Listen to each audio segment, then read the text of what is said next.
Hello student, आज मैं आपको क्लास 12 जीव विज्ञान का तीसरा लेसन है जिसका नाम है मानव जनन मैन रिप्रोडक्शन। उसके इम्पोर्टेंट हेडिंग है एक तो सर्टोली कोशिकाएं, लीडिंग कोशिकाएं, कार्पस लूटियम, वर्षण तथा अंडाशय के बारे में प्रत्येक के दो कार्यों का वर्णन और हाइल्यूरोनिडेज एंजाइम का कार्य, क्या कार्य है। ठीक है, तो ये पढ़ेंगे आज हम। तो इसमें सबसे पहले देखते हैं जो सर्टोली कोशिकाएं क्या होती है और कहाँ पाई जाती है, इनका क्या कार्य है। तो देखते हैं जो स्तनियों के वर्षण में यानी कि टेस्टिस में जो नर होता है उसके टेस्टिस में जननी की उपकला में पाई जाने वाली विशिष्ट प्रकार की कोशिकाएं जो परिवर्धनशील शुक्राणुओं यानी स्पर्म्स को सुरक्षा, पोषण तथा ऑक्सीजन प्रदान करती है, तो इन कोशिकाओं को क्या कहते हैं, सर्टोली कोशिकाएं कहते हैं। और इन कोशिकाओं के द्वारा जो स्रावित इनहिबिन प्रोटीन हार्मोन शुक्राणु उत्पादन यानी शुक्राणु जो स्पर्म्स होते हैं उनके प्रोडक्शन या उत्पादन को प्रेरित करता है। ठीक है, तो सर्टोली कोशिकाएं होती हैं स्तनियों के वर्षण में, जो नर होता है मेल होता है उसके वर्षण में या टेस्टिस में जो उसकी जननी की उपकला जो होती है उसमें पाई जाती है विशिष्ट प्रकार की कोशिकाएं होती हैं जो परिवर्धनशील यानी जो डेवलप्ड शुक्राणु यानी स्पर्म्स को सुरक्षा, प्रोटेक्शन, पोषण न्यूट्रिशन तथा ऑक्सीजन प्रोवाइड करती है यानी प्रदान करती है।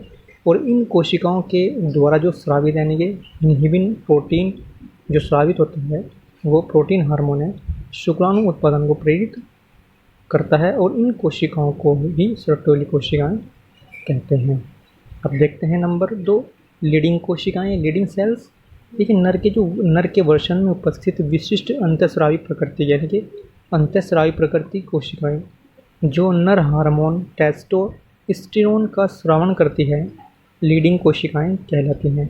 यानी कि वे कोशिकाएं जो नर के वर्षण में उपस्थित विशिष्ट अंतःस्रावी प्रकृति की कोशिकाएं होती हैं और जो नर हार्मोन टेस्टोस्टेरोन का स्रावण करती है लीडिंग कोशिकाएं कहलाती हैं। और यह टेस्टोस्टेरोन पुरुषों में सहायक जनन ग्रंथियों तथा द्वितीयक लैंगिक लक्षणों के विकास में सहायक होता है। ठीक है, तो ये क्या है, जो लीडिंग कोशिकाएं जो होती हैं ये क्या होती हैं भाई, अंतःस्रावी और नर के वर्षण में पाई जाती हैं विशिष्ट प्रकार की कोशिकाएं होती हैं जो टेस्टोस्टेरोन हार्मोन का स्रावण करती है। और जो ये टेस्टोस्टेरोन जो हार्मोन होता है पुरुषों में यानी कि मेल में सहायक जनन ग्रंथियों तथा द्वितीयक लैंगिक लक्षणों के विकास में सहायक होता है। नंबर 3 देखते हैं, कार्पस लूटियम क्या होता है। देखते हैं सबसे पहले जो अंडाणु के ग्रेफिन पुटिका से जो अंडाणु होता है उसकी ग्रेफिन पुटिका से बाहर निकलने की प्रक्रिया, अंडाणु के ग्रेफिन पुटिका से बाहर निकलने की जो प्रक्रिया या क्रिया होती है उसे बोलते हैं अंडोत्सर्ग या ओव्यूलेशन कहलाती है। जो अंडाणु होता है ओवम उसका ग्रेफिन पुटिका से बाहर निकलना क्या कहलाता है, अंडोत्सर्ग या ओव्यूलेशन कहलाता है। और इस क्रिया में ग्रेफिन पुटिका फट जाती है। जब अंडाणु ग्रेफिन पुटिका से बाहर निकलता है तो जिसमें क्या होती है, जो ग्रेफिन पुटिका होती है वो फट जाती है और यह फटी हुई ग्रेफिन पुटिका विघटित न होकर एक पीली ग्रंथिल रचना में बदल जाती है जिसे कार्पस लूटियम कहते हैं। जो एक ग्रेफिन पुटिका होती है जब इसमें से जो अंडाणु यानी ओवम जो होता है बाहर निकल जाता है तो ये फट जाती है और जो एक ग्रेफिन पुटिका जो होती है यह विघटित न होकर एक पीली ग्रंथिल रचना में बदल जाती है जिसे कार्पस लूटियम कहते हैं। और कार्पस लूटियम एक अंतःस्रावी ग्रंथि की तरह कार्य करती है तथा प्रोजेस्टेरोन, एस्ट्रोजन व रिलैक्सिन नामक हार्मोन का स्रावण करती है।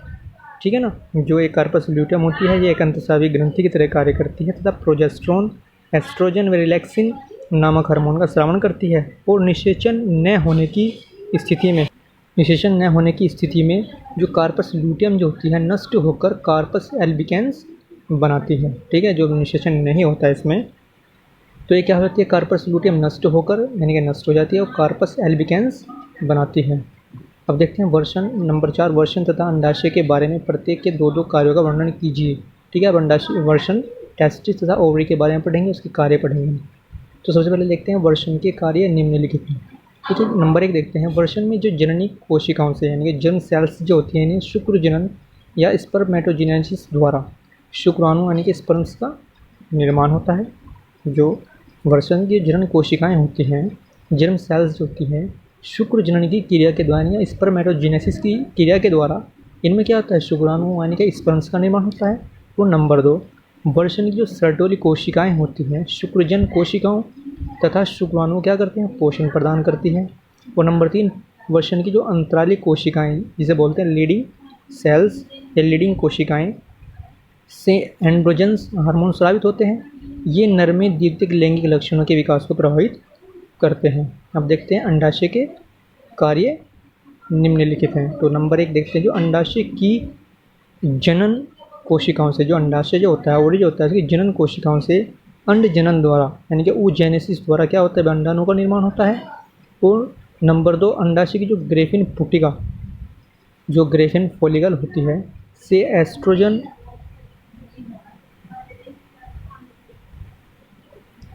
से एस्ट्रोजन हार्मोन स्रावित होता है।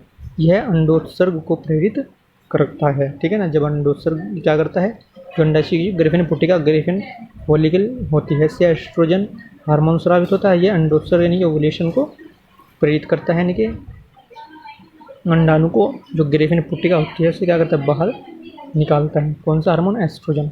नंबर 3, अंडाशय में बनी जो संरचना कार्पस लूटेम जो होती है से स्रावित प्रोजेस्टेरोन हार्मोन गर्भाशय में निषेचित जो फर्टिलाइज्ड अंडाणु को स्थापित करने में सहायक होता है। जो अंडाशय में बनी संरचना कार्पस लूटेम जो होती है, इससे एक हार्मोन प्रोजेस्टेरोन स्रावित होता है। ठीक है ना, जो गर्भाशय में निषेचित अंडाणु को स्थापित करने में सहायक होता है। प्रोजेस्टेरोन हार्मोन जो होता है वह अंडाणु को जो निषेचित यानी फर्टिलाइज्ड ओवम जो होता है उसे गर्भाशय में क्या करता है, वह स्थापित करने में सहायक होता है। अब देखते हैं हाइल्यूरोनिडेज एंजाइम का कार्य देखते हैं। जो हाइल्यूरोनिडेज जो एंजाइम होता है, यह शुक्राणु के अग्रपिंडक, जो शुक्राणु जो होता है उसके अग्रपिंडक यानी अग्रसों में पाया जाता है, जो निषेचन के समय अंडाणु ओवम की झिल्ली को नष्ट करने में सहायक होता है। ठीक है, जो ये हाइल्यूरोनिडेज जो एंजाइम जो होता है, जो शुक्राणु होता है उसके अग्रपिंडक यानी कि अग्रसों में पाया जाता है, जो निषेचन यानी फर्टिलाइजेशन के समय अंडाणु ओवम की जो अंडाणु होता है उसकी झिल्ली होती है उसको नष्ट करने में सहायक होता है। इंपॉर्टेंट टॉपिक हैं सारे के सारे। ठीक है, इन्हें अच्छी तरीके से याद करना और अपनी नोटबुक में लिखना है। ठीक है।